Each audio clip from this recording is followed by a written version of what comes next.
Hi, I'm Matt, co-creator and producer of this podcast. Do you want to hang out with us live? Well, guess what? You can. On July 2nd at 5 p.m. Eastern Standard Time, we're going to have a Google Hangout. It's going to be pretty crazy. You should join us. What's that? Oh, now we have Ben with the weather. You can turn back now or learn the stuff they don't want you to know.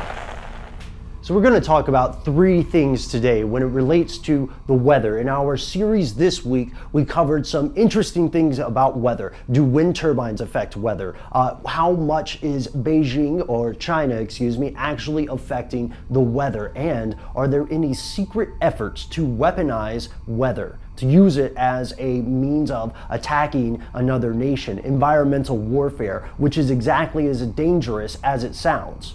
But is weather modification actually some sort of weapon of war? We received some great comments on Facebook and YouTube with people saying that we had to be careful not to be alarmist about this technology. And it is true that the idea of modifying weather poses some potentially enormous benefits to the world at large. Imagine if we could save millions of people from hurricanes. And remember that, because I'm going to go back to that in like a minute. Okay, so first, what is weather modification? One of the primary things that we spoke about when we talked about weather modification was a process called cloud seeding. This is a way to create clouds and create rainfall. Also a couple other neat or mad sciencey things you can do with it. There are three types of cloud seeding. The first one would be called static cloud seeding. Now that's where you take those pellets of silver iodide, you shoot them up in the clouds, and then later you're like, oh hey, I made it rain. The second type of cloud seeding is what's called dynamic cloud seeding. This is a more complicated process. It's been broken down into about 11 steps, and this uses vertical air current boost in order to get more water into the clouds. It's tricky because if anything goes wrong during those 11 steps, then the whole thing is just kaput. The third thing is something called hygroscopic cloud seeding. Hygroscopic cloud seeding is when you shoot salts using explosives into the clouds. So those are the three types of cloud seeding. The question is, have these been used as weapons of war? And the answer is yes, kind of, maybe, probably. The Federation of American Science did find that the United States and the CIA did use weather modification in support of military operations. I'm using in support of because A, it's a quotation, and B, it's a pretty vague thing to say.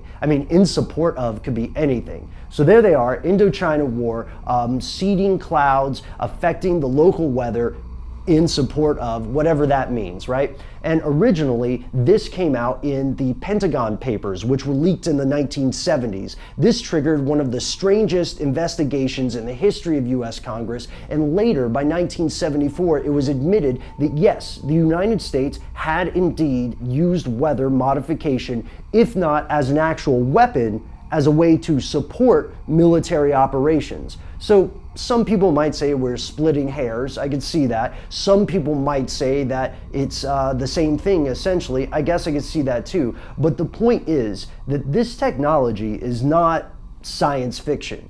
It exists.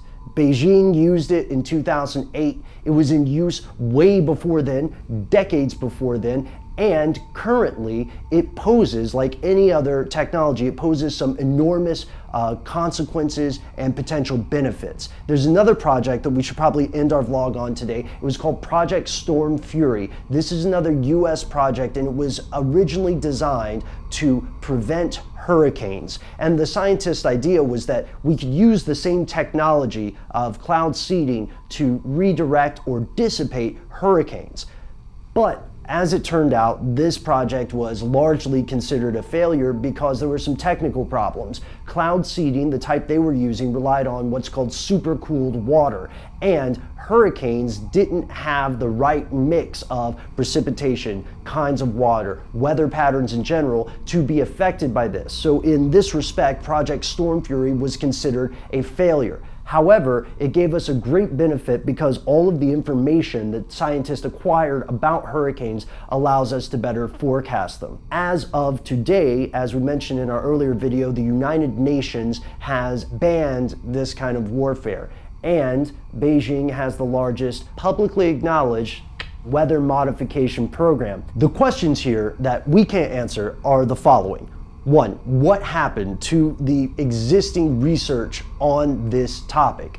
2. Whatever happened to the panic in the United States government during the Cold War about the possible weapons gap if Russia decided, or excuse me, the USSR found a way to effectively weaponize weather? 3rd, does this even work? Apparently, scientists are still debating the efficacy of these techniques. 4th, and perhaps the most difficult, what happens if it works? We have to keep in mind that the weather is not a bunch of isolated systems. It's one large body, and every time you change one part of a unified system, you inevitably affect other parts of that system. This is a question that science has yet to answer, or if science has answered it, it is yet to declassify those answers. Thanks so much for watching. I know that's a lot of information, so we're going to go ahead and get out of here. We would love to hear from you live, as Matt pointed out, on July 2nd. And next week, actually the day that we are doing our live Q&A, which is going to be World UFO Day, you guys. So in honor of that, we're going to be broadcasting an entire week of our classic UFO content. So this is from the Disclosure Project, Project Blue Book, everything in between. Check it out. Let us know what you think. You can find us on Facebook, you can find us on Twitter, and of course you can email us. We are still and always will be conspiracy@discovery.com.